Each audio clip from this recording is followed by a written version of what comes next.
Um, it's a delight and a privilege to catch up with Mr. Manuraj Sundaram, or popularly known as Manu Sundaram.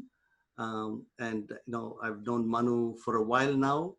He wears a whole number of different hats. He's the chair of the Australia-India Youth Dialogue. He had his higher education at the Australian National University, where he did his MPhil.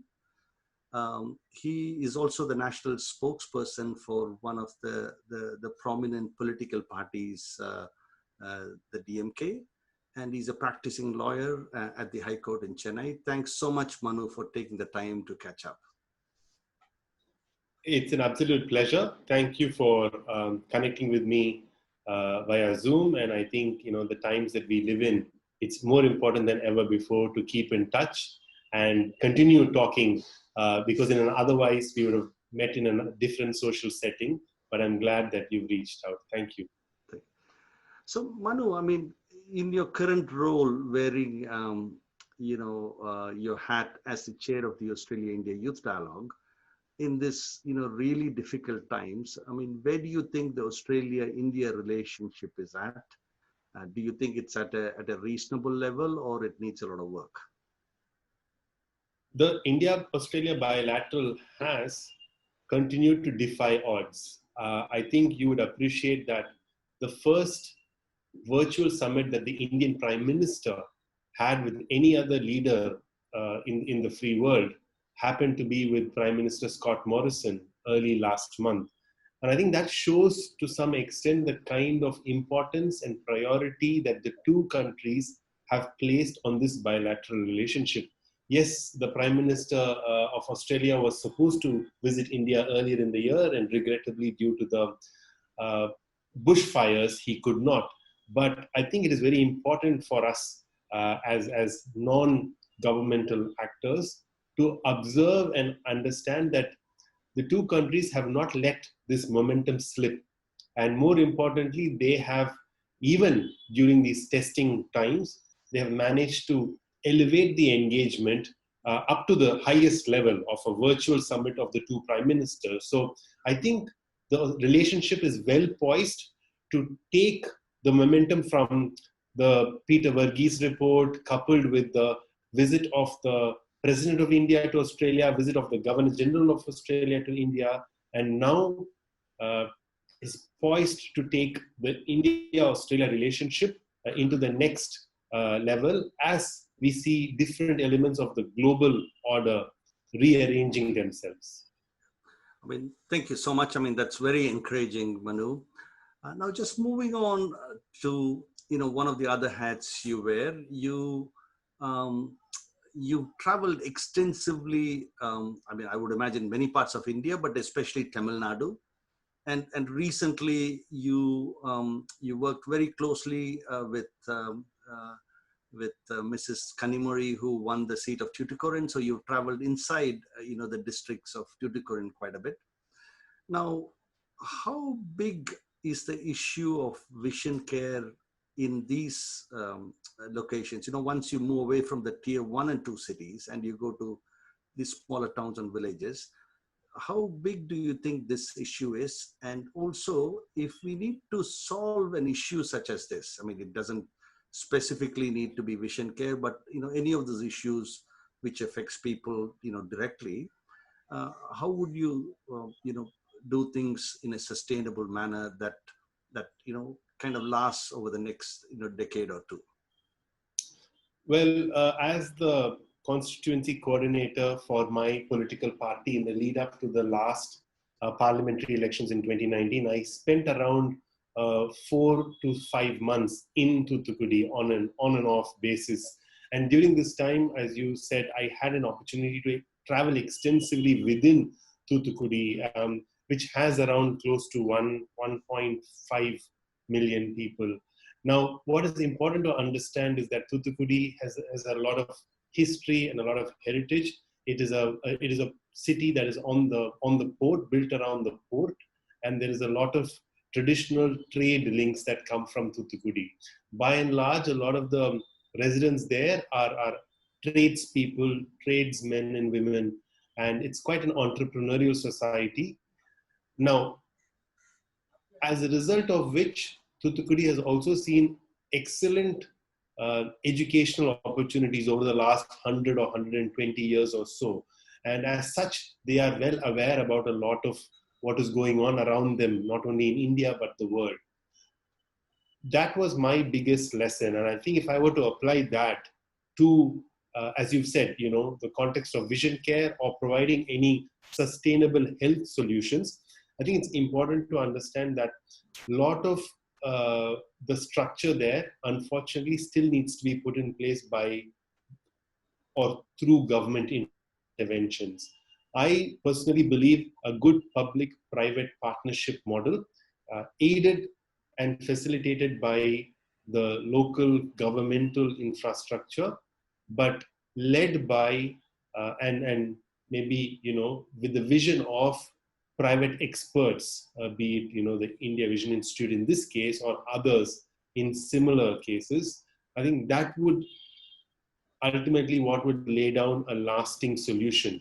The reason I believe this to be the case is because what we have seen under the COVID pandemic lockdown and the last 3 months or so is there has been a rise in inequalities, social and economic.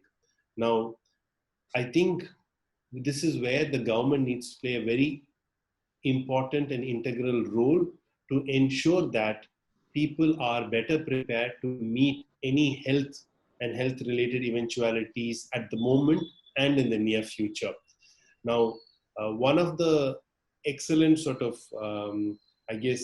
outcomes of governance in Tamil Nadu over the last 40, 50 years has been, there has been good investment made in rural health infrastructure, the primary healthcare centers and so on. Tamil Nadu ranks very highly, very closely to Kerala in terms of controlling maternal mortality, controlling infant mortality, ensuring institutional deliveries. Now, we've got those things right. Now is the time to take it to other health-related issues. And I think the government infrastructure that is already there, if utilized, if capitalized, will provide results that, as you've said, could be long-term and sustainable.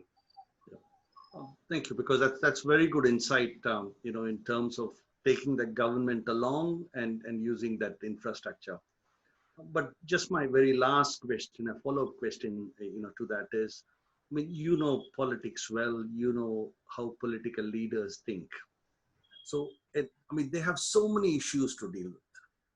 So if we need to highlight one issue and bring it to their attention, I was just wondering what your thoughts would be. I mean, especially because a lot of the people who would be viewing this program would want to bring, one particular issue. In our case, it's vision care, out to the attention of the local political leaders. So I was just thinking, maybe as your final bit of information sharing, if you can just share some thoughts on that.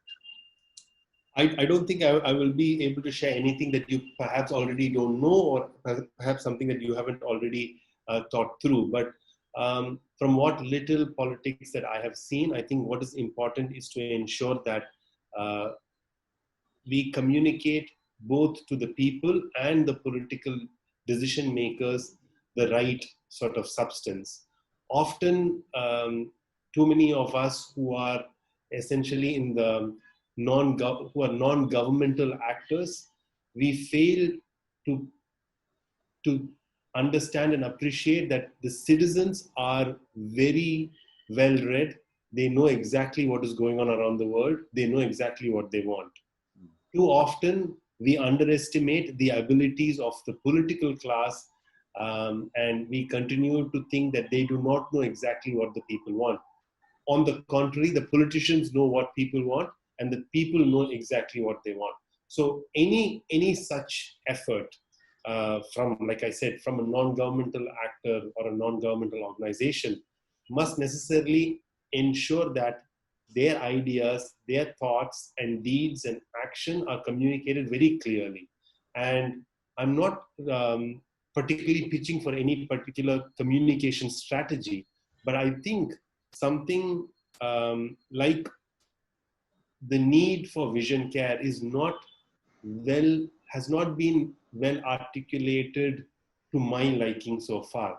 And it is so simple. When I first met you, I remember talking to you about these issues, and it came as a bit of a shock to me. And though, I would consider myself to have, been well read on issues that affect everyone, it came as a shock and surprise to me that so many people could come under this umbrella of needing more and better vision health. Now, that being the case, I think a sort of a revamped, a re-energized, and a rejuvenated communication strategy to the political class, explaining to them how this can be done and how it can be, how it could lead to long-term health benefits, is something that I would love to see coming out of this particular area of expertise. Like I said, people exactly know what they want. People know what they can get and how to get it. Now, if you were to help people, I think you're best positioned to go, like I said, alongside the government and offer these services as part of a larger governmental plan. Now, that also brings with it its own set of challenges. So I'm not for one saying that it is an easy route to take, but nevertheless, in a place as vast as Thoothukudi, from one end of Thoothukudi to the other end, it's around 250 kilometers. And a lot of it is difficult to get to. So I think it is important that government is actively involved. The primary healthcare infrastructure that the governments have put over the last 30, 40 years is utilized smartly for these purposes. And ultimately, the best and brightest expertise that you have in private healthcare or in the private sector also needs to be taken along to provide the best quality. Often people think that just because it comes from the government, the quality should not be good, or you're used to getting, substandard facilities and services. But I think today people are at a point of time, like I said, the smart voter is asking for the best quality products, the best, highest services from even the government. So I think that positions something like the India Vision Institute in a very nice niche area where you could take some of your thoughts and ideas and your services to the farthest places in Tamil Nadu as well as India. Thank you so much, Manu, for your time. Thanks for stopping between your court appointments and talking to us. My best wishes for you and everything you do. Thank you. Thank you so much. I had a lovely time speaking to you as well, and I wish you all the best. And I hope that in a post-COVID situation, we can do this interaction face to face. Thank you. Bye.